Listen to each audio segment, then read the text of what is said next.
Hey, everybody. Thanks for tuning in to another episode of Tinnitist TV. Today, I am talking to Ken Mode. They definitely mean business, and in more ways than one. For more than 20 years, these noise rockers have been one of the heaviest, hardest hitting bands to come out of the Great White North and inflict themselves on the rest of the world. And their latest album, Void, the deeper, darker, doomier companion to their 2022 release Null, certainly continues their reign of sonic terror. But behind all that brawn, however, Ken Mode have plenty of brains. Singer-guitarist Jesse Matthewson and his drummer brother Shane, who I've known personally since they were teenagers, both have commerce degrees that they've put to good use, both for themselves and other artists. As they prepare to hit the road again, Jesse zoomed in to talk about Null, their new sound, recovering from surgery, Rollins encounters, and tons more. Enjoy. It's been years. It has been a few years, mostly for the obvious reasons, I guess. But yeah, good to see you again, my friend. Likewise. Yeah, exactly. It's been a bit of a trip. I was at a social function 2 days ago where I saw a bunch of old friends that it's had to have at least been 4 or 5 years since I've seen any of them, and it's so weird. Oh, I know. It's I don't know. It's like going back to the past. It's time traveling in a way, you know? Yeah, and it just I don't know. It feels like it shouldn't be time traveling and it shouldn't be needless time traveling, but here we are anyway, right? That's right. That's right. And of course, as we all expected from you, you have another happy, sun-filled album with which to put a smile or a grimace on Yeah. everyone's face. Oh boy. Yeah, I was just lamenting to Shane that it's funny starting to do press for this thing because it's talking about the same session that we talked about last year. Right. I obviously, for those who haven't clued in yet, we're talking about Void, which is the follow-up companion piece to Null, both of which you did, I'm guessing, wrote kind of into 2020 and recorded in 2021, more or less. Yeah, well, kind of both. We This recording session itself was originally supposed to happen in the summer of 2021, Mm, but we were bringing Andrew Schneider, who produced our loved record, up to Canada. But like when we were trying to book the tickets, we had to make the call around May of 2021. And at that point, Canada still wasn't letting in right. non-essential workers. So we had to make the decision, all right, we got to delay this session. So we booked it, I think, for October then, which gave us another 6 months time. And it's like, well, what are you gonna do? Right. Might as well keep writing. And at that point, by the time we were finished, when we were like ready to record and ready to start, we had 75 minutes worth of music and like, let's see if we can record it all, right? Why not? And you did. Yeah.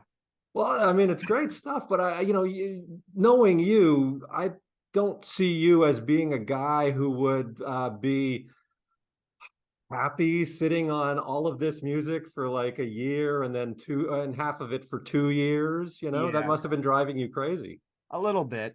And it's then have needing to treat all this stuff like new music also feels weird because we've been sitting on it since January 2022. Yeah. So I'm it's nice that people are getting stoked about it, but calling it a new record still just feels strange, Oh, for especially sure. For since sure. most of the sentiments from this are drudging up feelings from the middle of the pandemic in like late 2020, early 2021, and it's really not things I want to think about anymore. So you're already over it. Yeah. Well, I That's mean, funny because and most people kind of are at this point, right? oh, Ish. sure. But I mean, most artists, you talk to them and then, it's like, oh, my new album, it's the best thing I've ever done. You're going to love it and this and that. And then where you're kind of going, no, it's great. But, been there, done that. Can we Yeah. move on already? It will be fun to play a bunch of these songs live. Because they're good songs. I do Yes. think that the Void record is inherently catchier than the Null record was. Hmm. Null, we got Definitely. to flex a little bit of a different side of ourselves, and it was definitely darker. This is a little more melodic, a little more melancholy, definitely sadder, but the songs feel immediately more catchy, at least to me. Oh yeah, As this it's more groovy to me. I mean, a lot of these songs, uh, you guys just sort of grab onto a beat and kind of go with it, as opposed to a lot of some of your earlier stuff, which was a little more angular and full of Mhm. left turns. And this is a lot of these things. I mean, this one feels not only groovier, but fittingly, I think, pandemic wise, sort of more inward looking, more immersive, more kind of self-examining, and less outward confrontational. Yeah, It's kind of a there's different approach. there's a lot of deep sadness and disappointment in it. Uh-huh. And is that all just pandemic, or is there other stuff factoring in there? I mean, it's the world too, but it's Right. it's pandemic and the way people reacted to it and the way people behaved coming out of it. It's Sure. it's a lot of conveying my own reaction to that. So, Uh-huh. and Seems some like of it it would is suck to also, have to try and put yourself back into that mind frame, though, night after night to play these songs. yeah. Thankfully, a lot of the time when I'm playing songs, I don't think about them at all. Okay. It's like There's a we quote. we put in the time to like turn it into a reflex. It's Well, actually funny. Nothing exemplifies this better than yesterday we were rehearsing our set for our upcoming tour, and I'd forgotten to turn down one of the filters on one of my pedals, and it completely changes the tone. So we were in the beginning of it, and because we're just rehearsing, who cares if I stop briefly? So I right. stopped, turned the thing down, and I if I have to stop the lyrics of a song, I can't pick them back up. Like, unless I'm so Shane was, like, singing them at me like, "Okay, okay, yeah, yeah, yeah," 'cause it's all reflex. Right. I have Muscle to do memory. I have to do the whole thing, otherwise I lose it. And I frequently will have this happen live too with certain songs. For some reason, like our song "Blessed" from Success in 2015, if I don't recite the first line of it rolling into it, I forget, and then I can't sing the song. I've had things happen live where I just space out, don't remember the song lyrics, and start spouting gibberish. And most people don't pay attention to what I'm doing, but I know specifically at I think it was a show we did in 2019 where I forgot the words and my partner thought I was having a stroke on stage. Well, someday probably, but not just yet. It's likely. Oh god. Uh-huh. And I guess you're ready for people to be hurling things willy-nilly at you on stage now that apparently is a mandatory event at all concerts. Oh god. Yeah, not stoked about hearing anything about that. Uh I Well, like I would volunteering. imagine that's the first time somebody's thrown. It wouldn't be the first time somebody's hurled something at you guys. No, we've definitely had stuff thrown at us. And I mean it's helped shape probably the attitude we have. We generally come across as a pretty hostile band. Hmm. Don't come close to us. And that's not like a challenge or anything. It's just we're doing a thing. If you don't like watching that, leave. Yeah. You're not invited to partake. Uh-huh. It's But now not you're about blowing that. that image with this mature, melodic, melancholy stuff. You're kind of putting the crack in the armor there, Yeah. I mean, it's always been there if you pay attention and look. Fair enough. Yeah, Just you're a bunch of softies at heart. Everybody yeah, knows that. Uh, exactly. It's just under how are that you gonna? flex, right? That's right. How are you gonna sort of slot this stuff in? Because it is kind of, can be a jarring kind of shift from some of the earlier stuff to this. Is it going to be maybe play some stuff in a chunk in between, or are you just going to pepper them in, or is it all just whatever you feel like on the day? We're gonna have to figure that out. We usually our sets are pretty crafted Hmm. uh for crowd enjoyment. Unfortunately, that's kind of that we're not a big enough band that we can make stuff up on the fly and have people actually care. Or maybe I'm like fooling myself. Maybe we could take greater risks with a lot of it, but like we essentially want to create a live experience that the people who want to see us are going to get excited about. So we try to play songs that seem to resonate with crowds the best. And I mean, unfortunately, things like streaming numbers will tell you to a degree what Right. songs people are enjoying the most. So we have a tendency to gravitate kind of toward the songs that seem like people want to see it. So then we make the sets based off of that. And we do make editorial choices here and there because we want to break up the flow and the vibe of the sets to create a feeling within the front rows. Hmm. Which we even on the supporting the Null record, we were like cutting songs and inserting them like mid tour just because it's like we were playing X old song that used to get a reaction and now it's falling flat because it's clear that there are like a new generation of kids at shows that just don't know the material of ours from 10 years ago. And Right. I'm all for that. I don't want to play songs from 10 years ago. Yeah. So we'd cut it. Just go straight from this song off Null to the one off Loved, back to a Null song. And those are all the songs that are popping the most. So screw it. We'll play new stuff. I That's like, a yeah, great problem to have. yeah. And I mean, specifically because we're a band that never really had a huge following anyway, I always lean back on something that Buzz from the Melvins said in regards to band longevity is never have a hit. And Right. it's funny that they now play like the hits Yeah. for them, which is relative, but like we quite literally don't have any album that everyone unanimously goes, that's the one. Right. Because like when we put in Trench out, it got probably the most media hype we've ever had. But as a result, I don't feel like the people that liked that record necessarily stayed on the ride with us. Mm. So we're getting a new crop like each time. So it's nice that the one that gets the biggest reaction is always the newest shit. So I I like Good. the fact that where we're at now is what people would want to hear from us. Yeah. Oh no, that's great. The thing is the fact that you even think about that shit and pay attention to that and are conscious of what's going on, what people are listening to and what they might want to hear and what's resonating and what's not resonating. I mean, that is something that even going back, I mean, we've known each other, I want to say almost 20 years now. Probably And more. yeah, Probably maybe more. more. And even going back to the beginning when you guys were just, a band playing the Albert or here or there, it seemed to me, you can come in if you want. It seemed to me very apparent that you not only had goals, but you also had very specific ideas and plans of how you wanted to reach those goals. You've always seemed really pragmatic to me that you were approaching this on a very practical, okay, here's what we want to do, how do we do it kind of level. Yeah, yeah. I think we definitely did. I don't know if we specifically had goals necessarily, at least back then, but maybe that's me kidding myself too.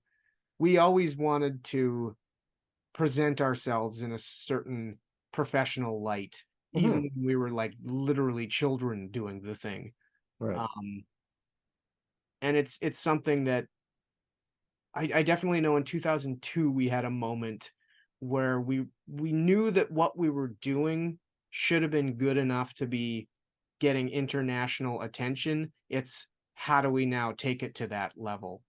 And I don't think any of us really had the dedication to do that at the time, which definitely changed around 2009 when Shane and I just decided to wing it, go for it. Because I knew touring was really our only way of reaching any kind of level that anyone would care about us outside of little pockets in Canada and weird niche noise groups on the internet. But because Winnipeg isn't close to anyone and there's not a big scene for this stuff here.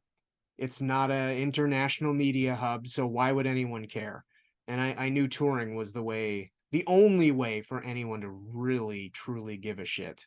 So, and that's why we spent the next like 6 years beating the hell out of ourselves. Yeah, but beyond touring though, I mean, it seems to me like kind of every facet of what you've been doing has been, you know, thought out, or at least I mean, getting Albini in to work on stuff, and making connections with whoever, whether it's distributors or this or that.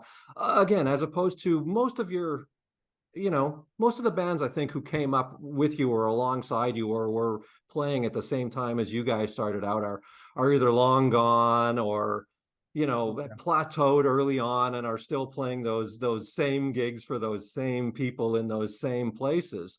You guys have always appeared to approach it like a business, as something that you wanted to achieve a certain sustained growth. And I mean, is that where did that quality come from? Is that something you inherited from your folks, or is that just something you Probably. guys were, that work Yeah. ethic? Work ethic for sure. The business side for sure. Our folks, like, we come from two chartered accountants, and even early on, like, I met you when I was literally in university doing Yeah, campus and community radio, and killing dead time, literally. yeah, when I was in school, like, I started as a science student that switched to business because music was the only thing I gave a shit about, and I felt like I wouldn't be able to make a living doing anything unless it was involved in music. Because, like, the world is so competitive that you have to care about what you're doing if you wanna have any degree of real success, quote, "success." Mhm. And, yeah, it was just I felt like music was that monkey that would prevent me from doing anything meaningful Right. unless I, like, kinda, to a degree, dove all in. So I think the fact that both Shane and I, like, Shane has 2 different business degrees, I have 1, Right. and it just kinda forced us to think about it that way, and we ended up playing a long game where that's how we make our living now, is doing the boring side of the music biz. But yeah, just in terms of all the branding and having a vision and goals and congruent goals with the people you're working with. And early on, I definitely I had bucket list people I wanted to work with, because if you are a music fan and actually care about digging into all that, like, you grow affinities to certain producers because they attract certain types of bands. And I know our genre, Yep. and I wanted to work with all these people. And the fact that we live in Canada and I had the know-how to kind of dig into the granting system, we got to play Rock and Roll Fantasy Camp for years, and I've got to work with the best producers in the world for Yeah. what we do, which all along the line, you learn from them, you learn from the people around you, and you pick up new skills, new information, and try and pay it forward to other people. Yeah. But It's unlike Fantasy Camp, the thing about you guys too that has always impressed me is, along with having that head on your shoulders, and because there are also too a lot of people who have that end of it, can work the business side of it, can make those connections, or and if quite frankly you have the money, you can spend it to get things done in that Mhm. regard.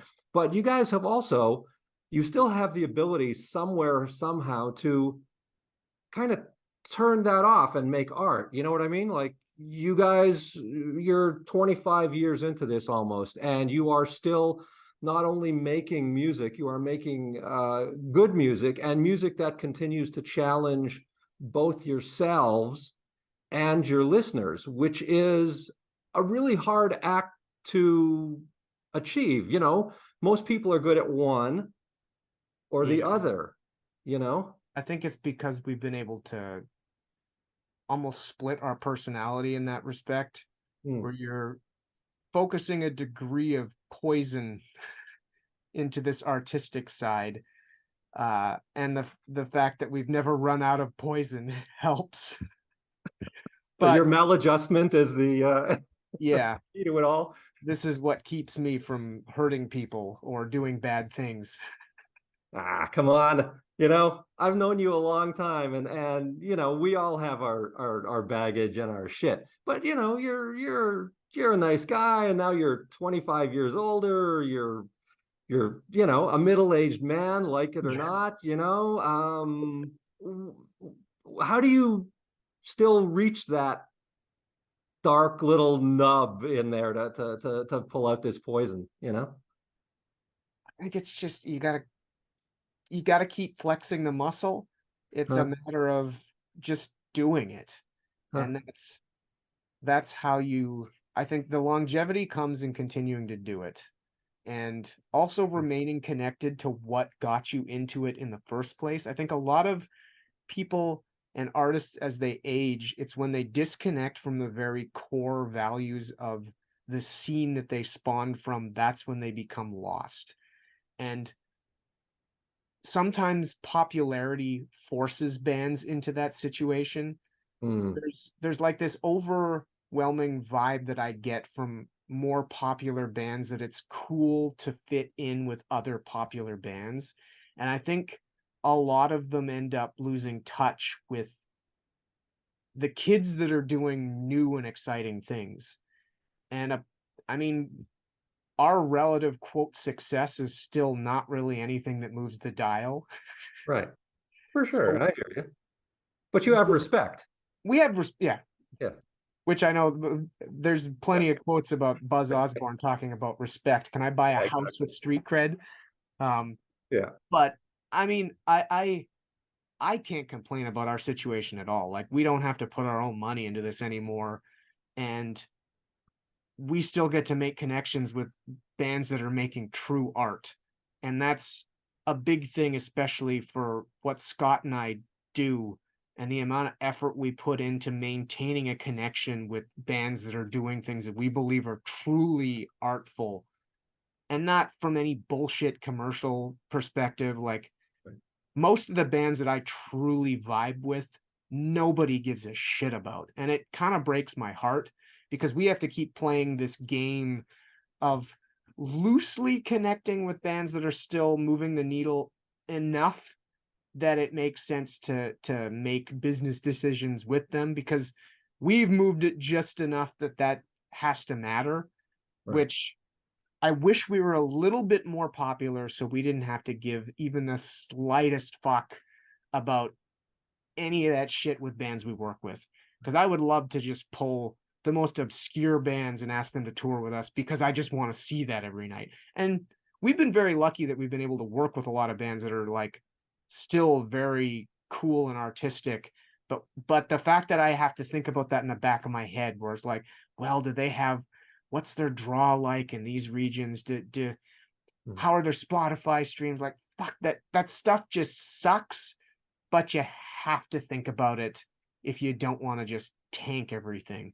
Well, and I was going to say, and if you weren't thinking about it, I think chances are you guys wouldn't still be around or be able to do what you're doing at the level you do Yeah. it, you And know? again, I still feel very fortunate that Totally. like every time we do something, we expect this could be the one that just totally, absolutely flops and no one gives a shit anymore. And we have to go back to, or we have to make the decision that we're not going to tour anymore because it's too expensive. Right. But like coming out of the pandemic, that was a big concern of ours because like if we had a 20% reduction in the people coming out, it no longer is sustainable at all. So if anything, we came out and we had the best tours we've ever had, which that's another strange thing because we're not used to good things necessarily happening. So it's always when's the other shoe gonna drop? And then Right. this year we've been invited back to playing some pretty cool festivals. So it's like we're just happy to be at the table here. Yeah, well, So you guys are our elder statesmen in a way now, you know? Like you yeah, said, for a lot of these kids, they might know the past three or four albums and but they do know that you've got this back catalog, you've got this history, you've got this legacy. The very fact that you've survived this long and thrived this long gives you a lot more, I don't know what, oomph, cred, respect, whatever word you want to put on it. So I think yeah. that serves you well, you know. And I mean, it's even served us well in our own business activities with how we've been able to build up a clientele, like because Yeah. we have a reputation, we have years experience of sleeping on floors and eating shit. Like when the money's not coming in, you got to make decisions that make this work. Yeah. And I mean, we do have the credibility to back up the things we're saying. Like if you can't afford a guitar tech, don't take a fucking guitar tech out. Do you want to be able to eat when you come home? Maybe Yeah, don't take a bus. yeah. Anyway, But on a personal level, though, again, you guys are not 19 and 20-year olds sleeping on a floor, eating shit, living in a van has got to be getting harder and harder every oh yeah, time you go out. And you just had her hip surgery, right? So I mean, right there, how you doing with that, by the way? it's doing well. The range of motion isn't there completely. Still getting some discomfort, but like Did you get a replacement? Is that what happened? no. Oh, So okay. and the weird thing, a replacement probably would have been easier on me. I Yeah. had a labral tear, so like the cartilage sheath Oh, that's in the hip that holds the femur in place, that had a rip in it. mm, So they had to repair that and shave down part of the bone so it didn't happen again.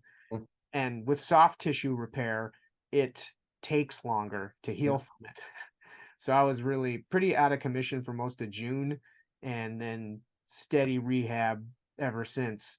I'm yeah. starting to like actually be able to lift pretty heavy weights. So I've taken the opportunity to start actually like lifting weights again. I haven't done that since my early 20s. So I'm trying to undo all the evils that modern life uh kind of instills on your body. I'm trying to undo my posture problems from sitting at a computer and working, undo the posture problems literally from like sitting, because like that just destroys your lower chain.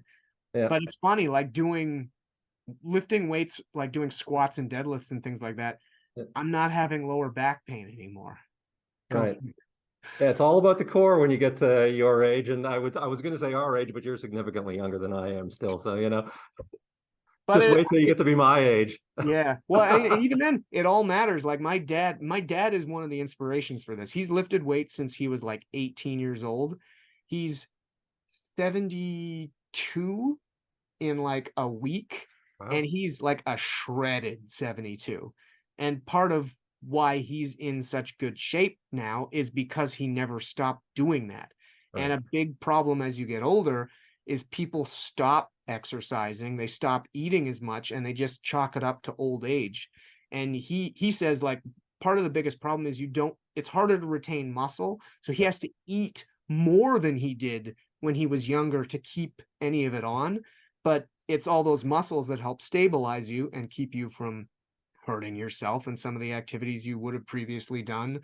And like people discount so many of the muscles that like quite literally keep us alive, like the stabilizer muscles in our core, our butts, our knees. Like those are all the ones that keep you from teetling over in Yeah, the exactly. bathroom Yeah. and hitting your head. That's it, So, man. No, it's like I talked to a rocker in his early 50s a long time ago, and he said, the thing about it is that now it's all, before I go on stage, it's not booze and drugs, it's stretching, yeah. you know. So, but you can't be looking forward to going out on tour and with the rigors that this is gonna put on your body and your mind and your psyche and your emotions and just all of that again at this point. It's got to be It'll be harder and interesting. harder. Yeah, it is. And I mean, it's funny because we actually feel like we're living cushier than we've ever lived on tour. Because like Okay. we started buying hotel rooms in 2018. Oh, We moved up, and we're a band that tries to cram 5 people into one hotel room now. But oh, that's like living luxuriously for us. oh. It's not crashing on people's floors and dealing with that shit. So Well, you got the hip thing, so you can claim the bed right away. yeah. Well, Shane and I buy these like fold up foam mats. The technology in those types of transferable mats now, they're better than the beds are. And we take two of them along. It's great. But yeah, it'll be an adjustment this tour for sure. I gotta kind of figure out a new set of exercises. I have rehab exercises that I've been doing on tour for years just to make it so I can comfortably sit in a van. Right. Generally speaking, like the stage show I've been okay on. Um, but I think this touring cycle will be a little different, having come off of a surgery. Yeah, I'm And the fact guessing. that I'm still like the surgery I had, I'm not supposed to be like sport ready until 6 months after. with all the right rehab. So like for me, I want to return to doing Muay Thai all the time. So that's not going to be until around January, as long as I don't mess anything up. So touring, I might have to scale back some of what I'm Well, used it to can be your doing. new thing. Stock Yeah, still. You can do it. You can be Bill Wyman up there. I gotta try and I think I can move my feet around. I Uh-huh. gotta chill out on some of the neck stuff. I don't Right. think I can. I can't hack that anymore. I'm at the age now where I'll get a headache from swinging my head around, and it'll last for days Well, until and I take something serious. yeah, and I was going to say lower back pain is one thing. Upper back, the worst. I mean, Yeah. I've had my share of lower back problems that have taken me out for days, lying on the floor type stuff. My wife had her upper, go, and it was just like, oh my God, we were at the hospital like, instantly, just Yeah. intense pain. But back to the band and stuff. You know, it took you guys almost 20 years to get yourself a fourth member to violate the sacred edict of the power trio Yep. by adding this person, and then you get a sax playing keyboardist. How in the hell did that happen? Luck. Absolute luck. Uh-huh. Yeah. Kathryn, even just how we met her was strange. She got in touch with me through Manitoba Music when Shane and I were starting our endeavor with MKM Management. She wanted to intern with us because she wanted to get into the admin side of the music industry. And she'd been working with On Screen Manitoba. Um, I met with her and we talked and we kind of told her, like, at the time we didn't have capacity to work with anyone. We're trying to build up our own clientele, blah, blah, blah. Um, but then a few weeks later, I made a post on Facebook because I was looking for someone who played saxophone in Winnipeg because I wanted to add sax parts to a couple songs on the record we were intending to work on. And she responded saying, I actually have a degree in saxophone from the University of Brandon. And she'd been playing in a couple projects in Winnipeg, but playing guitar. So Hmm. like I didn't know she was a saxophone player. So we figured, like, I just met you. You had a cool vibe. Let's try this out. Check it out. So she ended up playing saxophone on our Loved record. And like we wanted to be able to have live saxophone, but like when she only played on 3 songs and we might play 1 or 2 of them live, it's not worth bringing a whole new person on tour with you. Mhm. Um, but as things were developing in 2019 before the pandemic hit, I started wanting to mess around with synthesizers. So I bought a Moog Matriarch. Um, I'd already had a micro Korg. So I started to play around with those. And then this pandemic hit. I bought another one. I really went all in with synth. I started to teach myself how to produce and record songs on my computer, like out of necessity because of the pandemic. So I kind of went buck wild with whatever instruments I wanted to without any intention of ever actually even playing any of this stuff live. But because of what we were doing, I ran because we eventually found out that Kathryn knew how to play piano and thus can play synthesizer. Right. So I ran the idea by her if she was interested in playing some of this stuff, if she was up for the task, if she wanted to become a live member of the band. And yeah, she was all in. So I got to really lean into doing whatever I wanted with extra instruments. And now she's flying all over the place, activating different sounds. Uh, and it's kind of funny because even with the material we wrote for Null and Void, I didn't necessarily have a 4-piece band in mind. I Hmm. was writing it however I felt like it.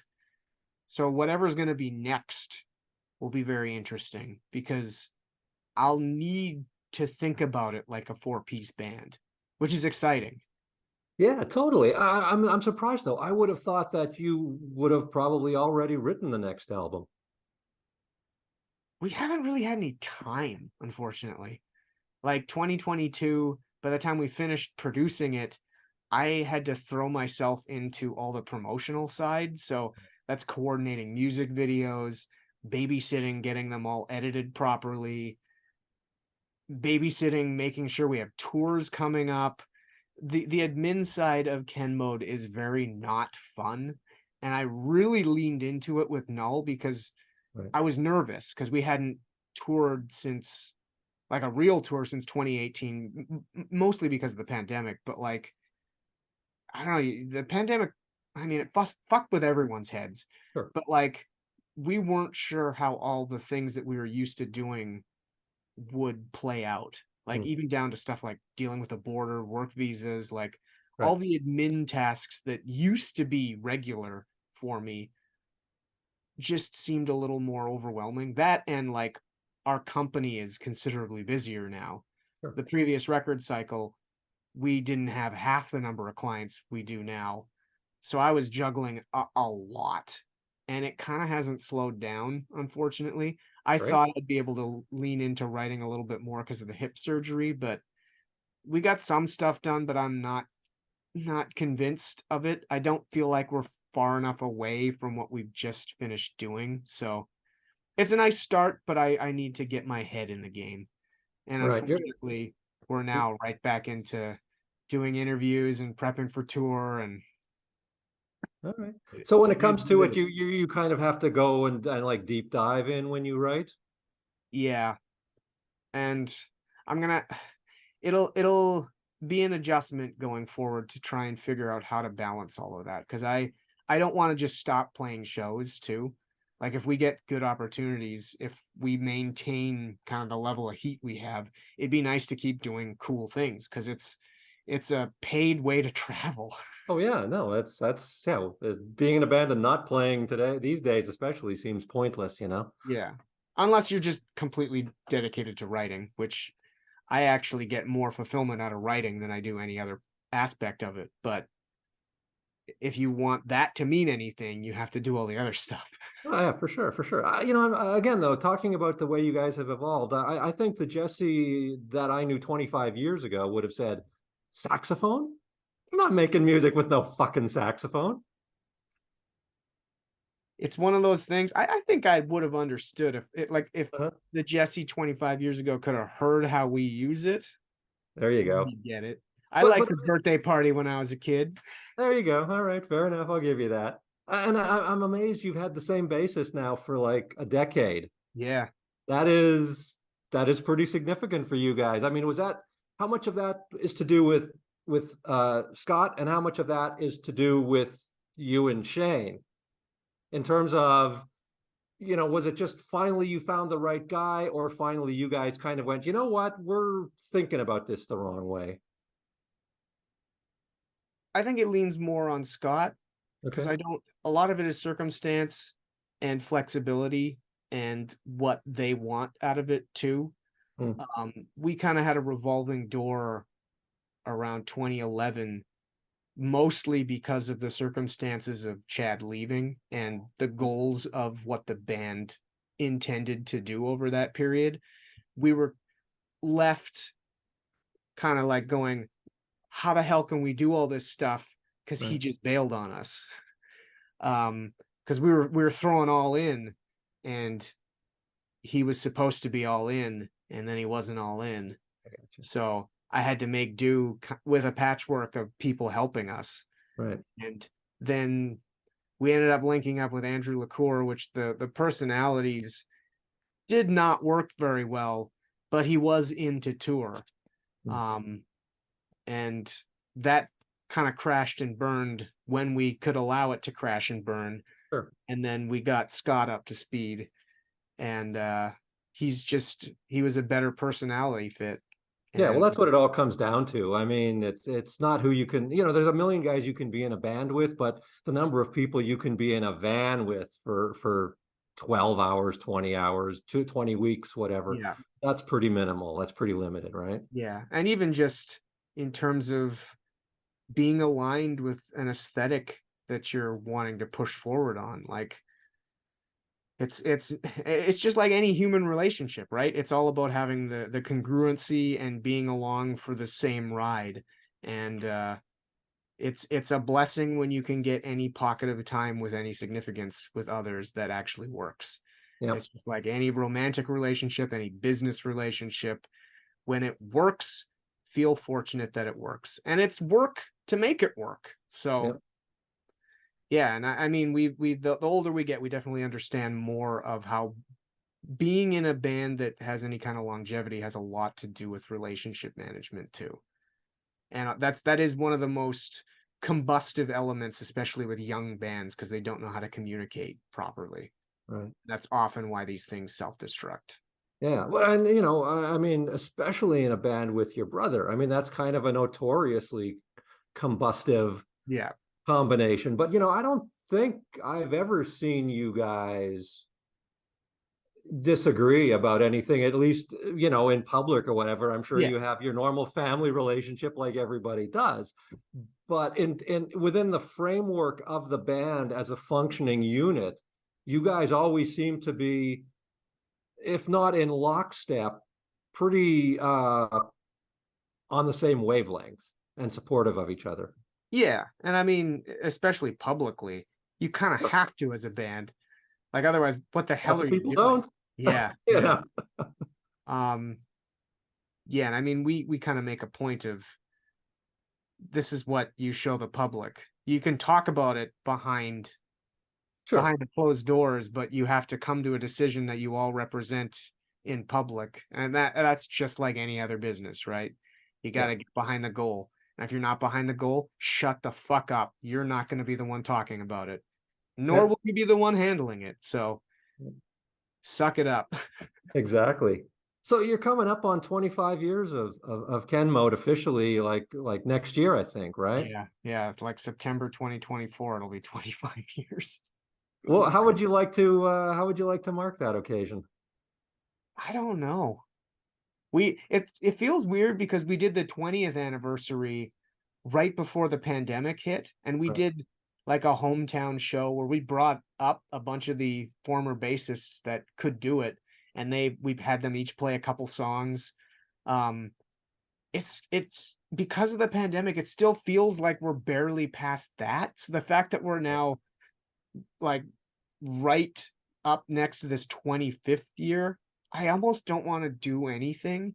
Okay. It's been such a weird time too, because like this year is the 20th anniversary of our first record, Mongrel, Yeah. and we did nothing for it because I don't want to play those songs. I don't even care about reissuing it because we have a brand new record to put out. So like, what the fuck is the point in ruminating on what we did as children? And that's kind of how I'm feeling about the 25th anniversary. Like we've been around, but I don't know. I don't care. Sums it all up. Maybe the Yeah. 30th. I mean, I'm just amazed, you know, it's just amazing that again, 25 years, you know, that is did you think that we'd be sitting here talking about your, you know, ninth, 10th album, a quarter century? Yeah, I don't think any kids starting a band ever are thinking about that. No, no. So, you know, more power to you, my friend. Yeah, and I mean, it only matters if we can keep putting out material that feels vibrant and fresh. I hope that we can have the self-awareness to shift the moment that shifts. I mean, no one does. So, Yeah, so you're doomed to fail in yeah. that regard. Yeah, I mean, as from an artistic standpoint, all you can be is honest to yourself.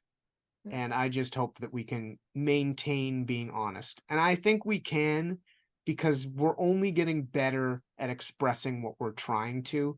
So if it shifts, it'll just be the best version of whatever that shift is. Whether or not people who've been longtime fans of ours are along for the ride, it will be a whole other question. But ultimately, again, we're just doing this to scratch that itch, to Yeah, calm that horrible part of our brain, get it yeah. to shut the fuck up for a moment so I can sleep at night. And hey, even if you start to suck 10 years down the road, you'll have like 35 years of great, you know, Yeah. great stuff as your legacy anyway. It's not like, you know, And not at like this you'll point, have mediocre stuff. in terms of like, I've been talking about this a bit online because actually our Mennonite record is 15 years old now, too. Yeah. there's a part of me that wishes that we would have changed our name when our original bassist first left us, Really? because the Mennonite record feels to me like a shift, like we became a more professional band at that point. Huh. And it would have been for me, being a like near 42-year-old in 2023, it feels like a better opening statement. But I mean, it is what it is, right? And what would you have changed your name to? I don't know. Something that people wouldn't have hated on as much. Right. Yeah, well, did Rollins ever did you ever get a chance to ask him what he ever thought of it? No. When Rollins band got back together for a tour in like, what was it, 2006? I went down there and we saw his show in Minneapolis, and I was kind of bashful kid. Gave him a disc thinking he'd at least acknowledge the term. He like didn't react at all. Said thanks, moving on kind of thing. It was like I felt like he pulled my pants down in front of everyone, which was fine. It was not a great experience. And I don't know what I expected. Like, it was stupid anyway. Like, it was just a kid thinking you'd get a reaction, and you didn't get a reaction. Well, it's the never meet your heroes thing. Yeah, I mean, it's not like he was even mean to us or anything. It was just like a total non-reaction. So it's like, and me where I am now, like, of course, I probably would have been a little nicer, but I've learned like way after the fact, like he wasn't really having a good time on that tour anyway. So like, yeah, par for the course, he wasn't a dick. I've had two interactions with Rollins. First was in 1986 when Black Flag played here, and I went up and tried to talk to him, and he just gave me the silent death stare until I walked away. And then, like, which in itself is that's a nice experience. Oh, fantastic! Yeah, no, so in 2010 I was interviewing him about I don't know what some album, some tour, some book, whatever, and I told him the story, and he goes, "Oh man." You know, we were, and he was complaining about the promoter, and that was a shitty tour and a shitty promoter and a shitty gig, and I was just in a bad place, and I'm so sorry. And I went, "Don't apologize. I've been telling that story for like 20 years."